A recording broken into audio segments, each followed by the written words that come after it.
ఎక్కిచ్చాడా? కాళ్ళ మీద ఎక్కిచ్చాడా నిన్ను? నువ్వేం చేస్తున్నావు మరి? కరాటే నేర్పించింది ఎందుకు నీకు నేను? అట్లాగా కొట్టేది? స్పీడ్గా కొట్టాలి.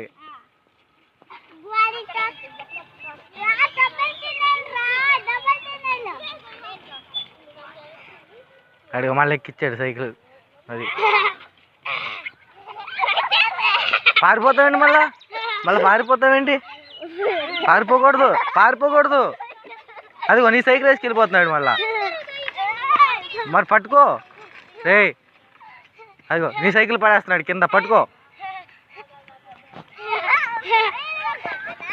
పారిపోకూడదు నువ్వు. మరి పారిపోకూడదు. పారిపోకూడదు. పారిపోకుండా పట్టుకుని కొట్టాలి.